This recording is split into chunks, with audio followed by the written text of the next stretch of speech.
Hello, I am Sunil Guleria और आज की इस वीडियो में हम सीखने वाले हैं कि कुछ इम्पॉर्टेंट दैट इज़ कि हम कुछ मॉड्यूल्स वगैरह कैसे बना सकते हैं, फंक्शंस कैसे यूज़ करते हैं। आज का ये जो है ये थोड़ा सा हमने जंप किया है, लेकिन जिसको ऑलरेडी थोड़ी थोड़ी प्रोग्रामिंग आती है उसके लिए ये मॉड्यूल ज़रूरी है। और ख़ासकर जो हमारे स्टूडेंट्स हैं जो हमारे पास यहाँ ऑफलाइन भी पढ़ रहे हैं उनके लिए ये ज़्यादा ज़रूरी है। तो आपने वही अपना प्रोजेक्ट ओपन करना है जो नोड वर्क हमने पिछले वीडियो में भी हमने यूज़ किया है, उसको ओपन करिए। और आज का जो टॉपिक है हमारे पास वो है कि कुछ छोटे छोटे टॉपिक्स हमने पढ़ने हैं इसमें। सो हम एक नई फाइल बना लेते हैं और इसमें हम यूज़ करते हैं that is let's suppose functions. So मैंने एक फंक्शंस नाम का एक मॉड्यूल बना लिया, functions EXP means functions example .js। तो एक आपने बड़े ध्यान से सुनना है इसको और साथ साथ आपने इसका एक्सपेरिमेंट करने हैं, बाद में लिखिए, नोट करिए और समझिए हर एक चीज़ को। तो मैंने एक अपनी जो फाइल है फंक्शंस EXP.js फाइल बनाई है और इस फाइल में आज हम क्या सीखने वाले हैं कि मान लीजिए मेरे पास ऐसे एक फंक्शन है, means we are going to learn that is how we can create our own functions और methods in node.js। Prerequisite ऐसा है कि अगर आपको जावास्क्रिप्ट आता है या कोई C या C++ या कोई लैंग्वेज आती है तो आपके लिए इजी है कि फंक्शन कीवर्ड लगाना है आपने और यहाँ पर एक फंक्शन बनाइए आप, मान लीजिए सम और करली ब्रैकेट्स एंड करली ब्रैकेट्स क्लोज। तो हमारे पास यहाँ हम फंक्शन बनाने जा रहे हैं और इस फंक्शन में अब हमने क्या करना है, कुछ वेरिएबल्स बनाने हमने। सो मैंने यहाँ पर लेट लगाया और उसके आगे लिखा लेट num1। अब लेट num1 किया हमने तो एक वेरिएबल बना लिया आपने। अगर आप चाहते हैं कि अलग अलग बनाने हैं तो आप एक लेट और करिए, एक num2 करिए, क्योंकि और लैंग्वेज सीख के आए तो ऐसे हम वेरिएबल्स बना सकते हैं। एक और हमने वेरिएबल बना लिया res, तो ये हमारे पास res आ गया।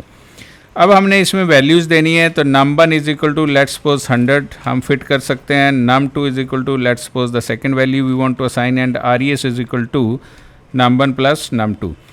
अब हमने दो नंबर्स का सम किया है और इसको अगर हम प्रिंट करवाना चाहते हैं तो console.log कर सकते हैं हम और उसमें आप सिंगल टिक लगा के आप द सम इज़ और उसमें आप dollar and then curly brackets close and then उसके बीच में res लिखो तो आपके पास ये एक फंक्शन बन गया है। अब हमारे पास यहाँ फंडामेंटल हमने ये सीखना है कि ये जो फंक्शन होता है इसका क्या रोल होता है। तो कुछ जो लैंग्वेज सीख के आए हैं उनको तो फंक्शन का कंसेप्ट क्लियर है और जो लैंग्वेज नहीं सीख के आया है उनको कहीं ना कहीं कोई ना कोई लैंग्वेज सीख के आना चाहिए। फॉर एग्जांपल अगर जावास्क्रिप्ट आता है तो फंक्शन का कंसेप्ट क्लियर होना चाहिए। अभी हमने ये जो फंक्शन बनाया उसमें हमने जो वेरिएबल्स बनाए हैं वो लेट को यूज़ करके बनाए हैं। लेट का मीनिंग होता है कि ये जो हमारे पास वेरिएबल है ये हमारे पास लोकल वेरिएबल है। सो ये लेट के साथ जितने भी हमने वेरिएबल्स बनाए हैं इनको लोकल वेरिएबल्स कहते हैं। ठीक है, ओके, हमने एक फंक्शन बना लिया। अब हम इस फंक्शन को कॉल करना चाहते हैं तो एक ऑप्शन ये है हमारे पास कि यहाँ पर आप फंक्शन को कॉल कर सकते हैं। तो आप ऐसे सम लिखिए और जैसे आप ऐसे सम लिखते हैं तो हम इस फंक्शन को कॉल कर रहे हैं। आप राइट क्लिक करिए, रन कोड करिए और आपकी जो है ये स्टेटमेंट आ जाएगी। इट मीन्स कि आपका सम फंक्शन जो है वो कॉल हो गया। अब मैंने जो इसको कॉल किया है मैं इसको कमेंट बना रहा हूँ क्योंकि मैंने कॉल कर लिया। ओके, अब मैं एक फंक्शन और बनाना चाहता हूँ, let's suppose function and then हम इसमें सब्ट्रैक्ट बनाते हैं। ध्यान से आपने सुनते रहना। Let's suppose here we have num1 num2। ये जो फंक्शन हम बना रहे हैं ये विद आर्ग्यूमेंट्स वाला है कि जो इस फंक्शन को कॉल करेगा वो हमें दो वैल्यूज़ प्रोवाइड करेगा और उन दो वैल्यूज़ का हम सम फाइंड आउट करने वाले हैं। So again I am going to take one variable that is let res and then res is equal to num1 minus num2। मैंने इनको सब्ट्रैक्ट किया तो num1 num2 कैचर्स हैं हमारे पास। यहाँ पर ये दोनों कैचर्स हैं, इनमें वैल्यूज़ हमारे पास जब हम कॉल करेंगे उसमें पास होंगी और दोनों को सब्ट्रैक्ट करके res में रखेगा। और इस फंक्शन में हम जो स्टेटमेंट लिखने वाले हैं वो रिटर्न लिखने वाले हैं और रिटर्न के आगे हमने res लिख दिया है। तो अब ये इस फंक्शन में हमने दो we have two different points. One is known as that is this function is taking the arguments num1 and num2, so these are known as catcher। जब आप फंक्शन को कॉल करेंगे और जो वैल्यूज देंगे, for example let's suppose after this I want to call this function subtract.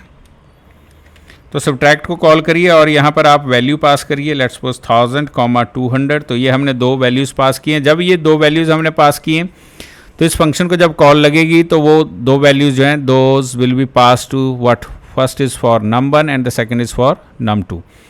और फिर वो जो दो वैल्यूज़ हैं उनका वो सब्ट्रैक्शन करेगा, सब्ट्रैक्ट करके आरईएस में रखेगा। और रिटर्न आरईएस क्या करता है कि यहाँ से आपकी वैल्यू जो रिटर्न होगी तो यहाँ पर हमें एक कैचर लगाना पड़ेगा। ans हमने लगाया इज इक्वल टू किया है। जावास्क्रिप्ट में आपने ध्यान रखना है कि वेरिएबल्स का भी ध्यान रखना है, क्योंकि इस मॉड्यूल में हम फंक्शंस और वेरिएबल्स को स्टडी करने वाले हैं। तो ये जो ans वेरिएबल बना है ये फंक्शन के बाहर बना है, और जब भी जावास्क्रिप्ट में हम वेरिएबल बनाते हैं तो वो उसको डिक्लेयर करने की ज़रूरत नहीं है, डायरेक्ट वो वेरिएबल बन जाता है। अब इसकी वैल्यू अगर हम प्रिंट करना चाहते हैं तो हम कंसोल लगाएंगे, console.log, और इसकी वैल्यू अगर ans डायरेक्ट लिख देते हैं तो वो डायरेक्ट ans आ जाएगा। अभी हमारा सब्ट्रैक्ट फंक्शन कॉल होगा, 1000 पास होगा, 200 माइनस करके वो 800 आपको यहाँ देगा। राइट क्लिक करिए, रन कोड के ऊपर क्लिक करिए। सो आपने यहाँ पर देखा कि आपके पास 800 आ गया। अगर आप चाहते हैं कोई मैसेज भी देना चाहते हैं तो आपको मैंने बताया था कि आपने एक टिक लगाना है और उसमें आपने लिख देना है the value of ans is, और आगे आप डॉलर लगा दीजिए, करली ब्रैकेट्स लगा दीजिए, and then closing curly bracket should be there, और आपका टिक सिंबल से आप इसको क्लोज कर दीजिए। अब आप रन करते हैं तो वो ans जो है द वैल्यू ऑफ ans और साथ में मैसेज आ जाएगा ans 800, तो ये आपकी आउटपुट आ जाएगी।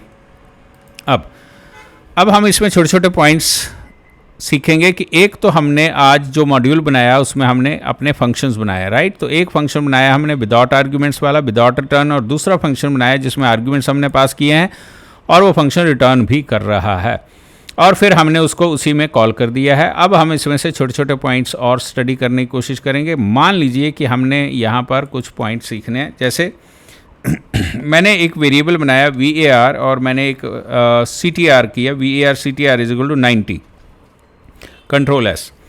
अब हमने यहाँ पर एक वेरिएबल बनाया, var प्रीफिक्स किया, उसके आगे var ctr, और ये फंक्शन से बाहर है। तो हम इसको अगर कमेंट लगा दें यहाँ पर तो हम इसको कहेंगे ग्लोबल वेरिएबल।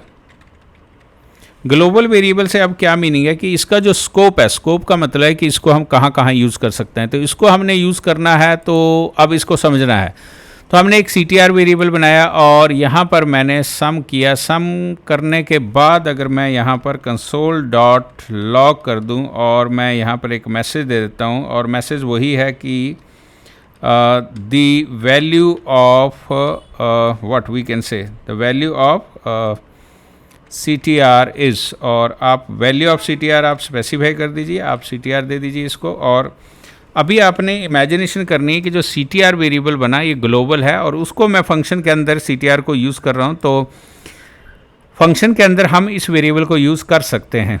तो अभी ctr की वैल्यू हमारे पास क्या आनी चाहिए, वो 90 आनी चाहिए। सो 90 वैल्यू आ जाएगी, और मैं चाहता हूँ कि इसमें भी मैं यूज़ करूँ। तो यहाँ पर आपने इस फंक्शन में ध्यान रखना है कि रिटर्न से पहले I want to use this value. So console.log करिए और आप इसकी वैल्यू जो है वो प्रिंट करवाइए, और इसकी वैल्यू हमने प्रिंट करवानी है ctr की। So the value of ctr is what we can say dollar and then curly brackets and then ctr। ये हमारी सब्ट्रैक्ट में आ गई है। तो इसका मतलब है कि जो वेरिएबल हमने we have declared outside of the function that can be used by this function also and this function also. So अब इसको कॉल करना है, तो जब हम सब्ट्रैक्ट को कॉल करेंगे तो सब्ट्रैक्ट वाला ये वाला कोड चलेगा, तो ये इसकी ctr की वैल्यू देगा। लेकिन इससे पहले अगर हम सम को भी कॉल कर लें तो हम यहाँ सम को कॉल कर लेते हैं। जब हम सम को कॉल करेंगे तो सम को कॉल करेगा, तो सम के अंदर भी इसकी आपकी जो ctr की वैल्यू है वो आनी चाहिए। तो ctr की वैल्यू आपकी 2 बार आ जाएगी, राइट। सो इसको राइट क्लिक करिए और रन करके चेक करिए। आप नोटिस करिए यहाँ सम कॉल हुआ, फिर ctr की वैल्यू आ गई, फिर वो दूसरी बार सब्ट्रैक्ट कॉल हुआ, उसके ctr की वैल्यू आ गई। इट मीन्स सम और सब्ट्रैक्ट में ctr की वैल्यू एग्जीक्यूट हो रही है। अब उसके बाद अगर आप एंड में यहाँ पर console.log लिखें, और यहाँ पर भी अगर आप चाहते हैं कि ctr की वैल्यू जो प्रिंट हो, तो आप लिख सकते हैं the value of ctr is. यहाँ पर भी आप वैल्यू ऑफ ctr प्रिंट करवा लीजिए। तो हमने ctr की वैल्यू प्रिंट करवानी। अब आप राइट क्लिक करिए तो आपको 3 बार ctr की वैल्यू आ जाएगी। एक बार आपके पास यहाँ आ गई, सेकंड टाइम सब्ट्रैक्ट वाली आ जाएगी, थर्ड टाइम आपकी जो है वो फंक्शंस के बाहर जो है वो ग्लोबल वैल्यू फिर आ गई। इससे मैंने आपको ये प्रूव किया है कि आपके पास एक कॉन्सेप्ट होना चाहिए, और इसको पेशेंस से पक्का पढ़ना है कि यहाँ पर जो वेरिएबल बनाया उसका स्कोप ग्लोबल हो गया, यहाँ पर जो बनाया वो प्राइवेट हो गया, और लेट के साथ हम प्राइवेट बनाते हैं। अब क्वेश्चन ये है कि जब हम ये CTR वेरिएबल बनाते हैं, ये हमें जो वेरिएबल है, अगर हम गलती से अगर यहाँ पर एक वेरिएबल और बना दें, अब हम लेट्स सपोज CTR की वैल्यू जो है वो यहाँ पर एक और वेरिएबल बना लेते हैं। Let's suppose CTR is equal to what, let's suppose that is 1800। कोई भी एक वैल्यू ले लीजिए, हमने एक CTR वेरिएबल बनाया है, और ये जो CTR वेरिएबल है, अब आपने ध्यान रखना है कि CTR हमने यहाँ पर भी डिक्लेयर किया है, और ये जो CTR है ये हमने फंक्शन के अंदर डिक्लेयर किया है। तो जो ये CTR हमने फंक्शन के अंदर डिक्लेयर किया है, ये क्या करेगा, ये जो आपके पास ग्लोबल वेरिएबल है उसको ये ओवरराइट करेगा। तो अगर हम यहाँ पर इसकी वैल्यू को प्रिंट करते हैं दोबारा कि console.log, और यहाँ पर हम वैल्यू को प्रिंट कर लेते हैं, that is what the value of CTR is, और आप यहाँ प्रिंट कर लीजिए इसको वैल्यू को CTR की। तो CTR की वैल्यू यहाँ पर जो प्रिंट होनी चाहिए वो हमारे पास 1800 प्रिंट होना चाहिए।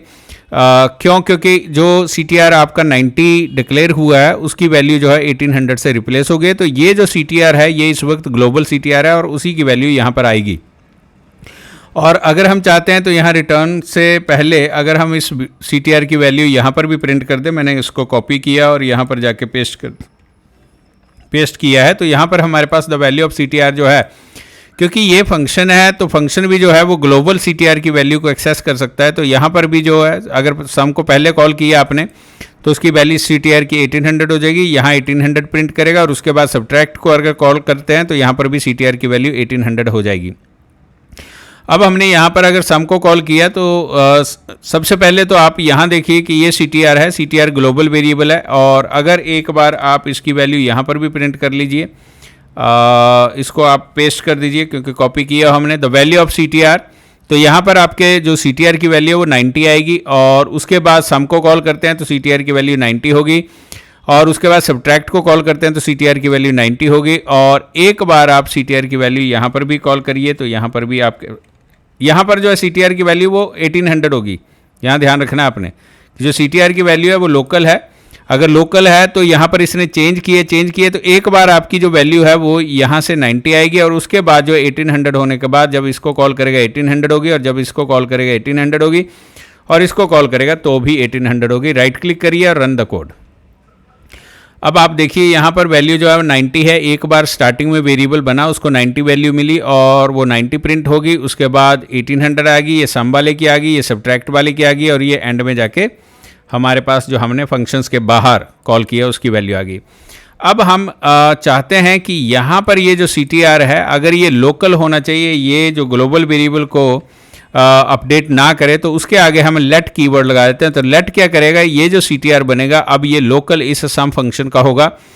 सो ये जो CTR की वैल्यू है इस फंक्शन के अंदर जो CTR की हम वैल्यू प्रिंट कर रहे हैं उसकी 1800 आएगी, बाहर जो हमने यहाँ पर प्रिंट किया उसकी वैल्यू 90 आएगी, इसकी 1800 आएगी, और इसके अंदर जो वैल्यू आएगी वो हमारे पास 90 आएगी। क्यों? क्योंकि जो CTR हमने सम के अंदर बनाया है, डिक्लेयर किया है, उसकी वैल्यू जो है वो सिर्फ उसी फंक्शन के अंदर एक्सेस होगी, और जो सेकंड फंक्शन है सब्ट्रैक्ट उसके अंदर जो है वो ग्लोबल वेरिएबल की वैल्यू जो है वो एक्सेस होगी, और यहाँ पर भी आपके पास ग्लोबल वेरिएबल की वैल्यू एक्सेस होगी, तो वो लोकल बनेगा, सिर्फ एक ही फंक्शन में यूज़ होगा। रन करिए आप, और जब आप इसको रन करते हैं तो इसकी जो आउटपुट आनी है पहली बार फर्स्ट टाइम जो 90 आ गई, ये सम वाले की 1800 आ गई, फिर 90 है और फिर एंड में भी 90 है। तो इससे हमें पता चलता है कि जो हम global variable that is VAR के साथ जो वेरिएबल बनाते हैं वो ग्लोबल होता है, उसको सारे फंक्शंस एक्सेस कर सकते हैं और कोई भी फंक्शन उसको अपडेट कर सकता है। लेकिन अगर हमारे पास सेम नाम का वेरिएबल अगर ग्लोबल भी है और हम चाहते हैं कि लोकल जो है उसका अपना बने, तो उसके साथ हम प्रीफिक्स कर देते हैं लेट वेरिएबल। सो ये आपका वो लोकल वेरिएबल बन जाता है। अब हमारे पास एक पॉइंट और है कि अगर आप जावास्क्रिप्ट में एक वेरिएबल बनाते हैं कुछ let suppose PI is equal to और एक वैल्यू दे दे 3.14 पाई है हमारे पास, इसकी वैल्यू जो 14 आ जाती है, तो इसको हम क्या कहते हैं, कांस्टेंट वेरिएबल। कांस्टेंट वेरिएबल का मतलब है कि ये एक ऐसा वेरिएबल है जो मेमोरी तो रिजर्व करेगा लेकिन उसकी जो वैल्यू है वो फिक्स हो गई, इस वैल्यू को आप चेंज और अल्टर नहीं कर सकते हैं। अगर आप इसको ट्राई करना चाहते हैं तो यहाँ पर आप PI इज इक्वल टू कोई वैल्यू देके आप असाइन करिए और इसको राइट क्लिक करके रन करने की कोशिश करिए। तो आप जब इसको रन करते हैं, हाँ ये ध्यान रखना है कि जो अभी मैंने पाई बनाया है वो लेट के साथ बनाया है, तो लेट के साथ बनाएंगे तो फिर तो ये चेंज हो सकता है, इसको हमने बनाना है कॉन्स्ट के साथ। कॉन्स्ट पी आई करते हैं तो ये कांस्टेंट बन जाता है, और अगर ये कांस्टेंट बनता है तो अब इसकी वैल्यू आप चेंज करने की कोशिश करेंगे तो ये एरर देगा। राइट क्लिक करिए और रन कोड करिए। अब आप यहाँ देखिए, यहाँ पर आपके पास आ रहा है असाइनमेंट टू कांस्टेंट वेरिएबल की असाइनमेंट आप नहीं कर सकते हैं, तो ये एरर दे रहा है आपको। तो आप इसको दोबारा वैल्यू जो है वो असाइन नहीं कर सकते हैं, तो हम इसको डिलीट कर देते हैं। और अब अगर हम इसको चलाते हैं तो आपके पास जावास्क्रिप्ट में आप कांस्टेंट वेरिएबल्स भी बना सकते हैं, उनकी वैल्यू जो है वो एक्सीडेंटली हम चेंज नहीं कर सकते हैं या चेंज नहीं होती है। अब आप इसको रन करिए और पी आई की वैल्यू जहाँ भी आप यूज़ करना चाहते हैं, अगर आप चाहते हैं कि यहाँ पर हमने पी आई की वैल्यू यूज़ करनी है तो आप यूज़ कर सकते हैं।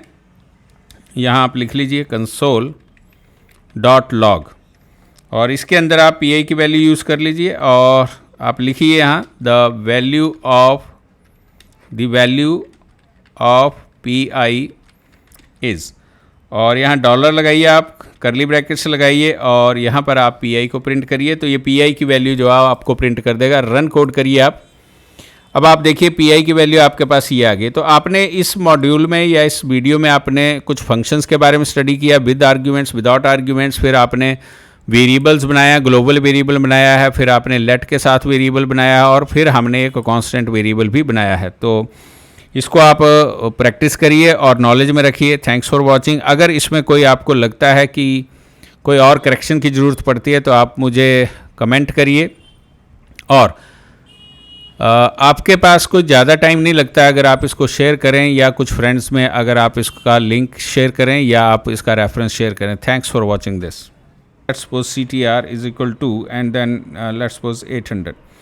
अब अगर हम CTR वेरिएबल यहाँ पर ऐसे बना देते हैं तो जावास्क्रिप्ट आपको अलाउ करता है कि जब आप कोई वेरिएबल बनाते हैं और उसको डायरेक्ट वैल्यू देते हैं। अब क्वेश्चन ये है कि ये जो CTR इज इक्वल टू 100 है, अगर मैंने ऐसे CTR इज इक्वल टू 100 किया, अब आप देखिए कि यहाँ जो CTR की वैल्यू आएगी वो क्या आनी चाहिए।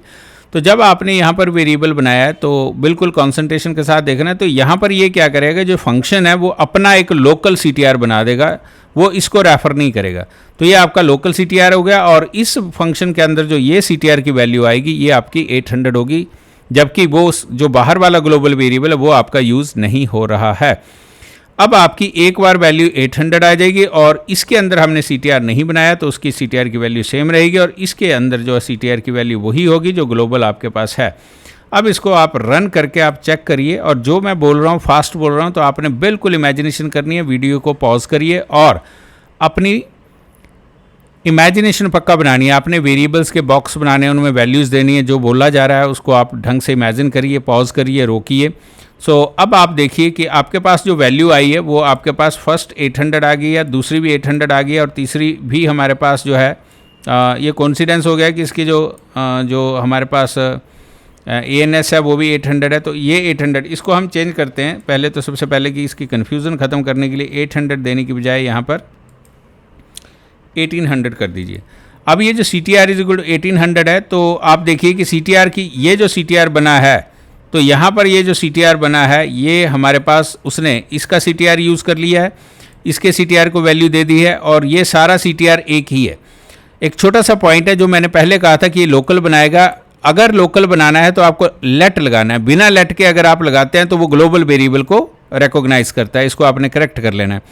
अगर मैं चाहता हूं कि ये वाला जो है ये आपके फंक्शन के अंदर हो तो हमने लेट लगाना है, अदरवाइज़ ये ग्लोबल ही होगा। अब हम इसको जब कॉल करते हैं तो आप इसको देखिए कि जहाँ जहाँ CTR है तो पहले CTR की वैल्यू 90 होगी। आप इसको एक बार यहाँ पर प्रिंट करवा लीजिए। आप console.log करिए और यहाँ पर CTR लिख दीजिए ऐसे। तो सबसे पहले CTR की वैल्यू जो है वो आपकी 90 आ जाएगी। आप देखिए यहाँ पर सबसे पहले हमने ये 90 आ गई, फिर उसके बाद सम हुआ, उसके बाद 1800 आ गई, सम वाले ने भी चेंज कर दी, और उसके बाद हमारी ये सब्ट्रैक्ट वाली की भी चेंज हो गई, और एंड में जाके वो भी चेंज हो गई क्योंकि वो ग्लोबल को ही अपडेट कर रहा है। अब मैंने इसके आगे क्या लगा देना है, मैंने यहाँ पर लगा देना है let CTR is equal to 1800। अब आपने चेक करना है कि ये जो CTR की मैंने वैल्यू दी है, तो जब आप लेट लगा देते हैं फंक्शन के अंदर तो वो उसका लोकल वेरिएबल हो जाता है। इट मीन्स कि ये जो CTR है अब ये डिफरेंट हो गया, ये अपना लोकल है, वो इसी फंक्शन का है, और यहाँ पर CTR की वैल्यू 1800 आएगी और बाकियों में जो है वो 90 वैल्यू आनी चाहिए। Run the code. अब आप देखिए यहाँ तो 90 आ गया फर्स्ट टाइम, और उसके बाद जो हमारे पास जो सम के अंदर था वो 1800 आ गया, और जबकि बाकी जो सब्ट्रैक्ट के अंदर है 90 और बाद में भी 90 है। तो आपने यहाँ पर लेट का डिफरेंस जो है वो फील करना है कि लेट का हमारे पास क्या डिफरेंस है, लेट क्या करता है। अब एक पॉइंट और है कि हमारे पास जो जावास्क्रिप्ट है उसमें वो कहता है कि आपने एक वेरिएबल बनाना है, तो आपके पास ऑप्शन है कॉन्स्ट, एंड देन हम बना सकते हैं P I is equal to what, that is pi and 3.14। हम इसमें कोई वैल्यू दे देते हैं 3.14।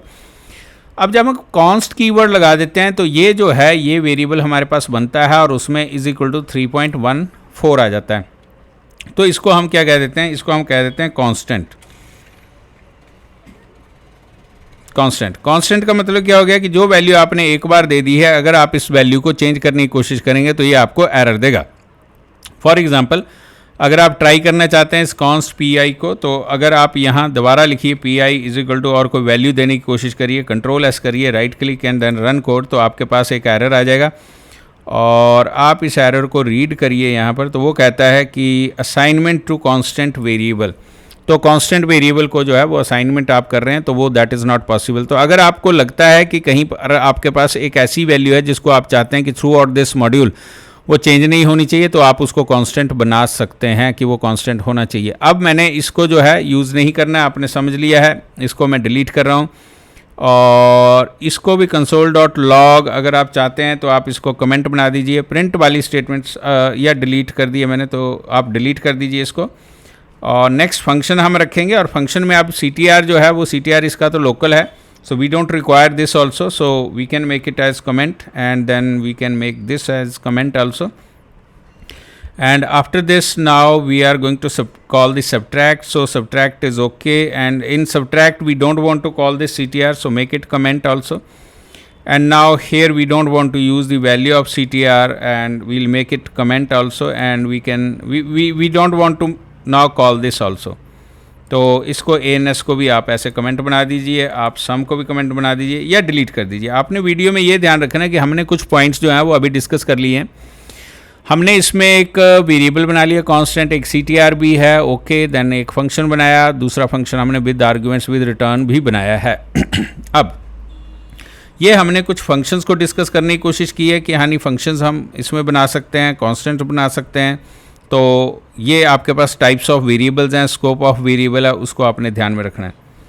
सो इसको भी दिल लगा के समझिए और इसका प्रैक्टिस करिए, और जिसने प्रोग्रामिंग की है उसको तो सिर्फ सिंटैक्स का ध्यान रखना है। So thanks for watching.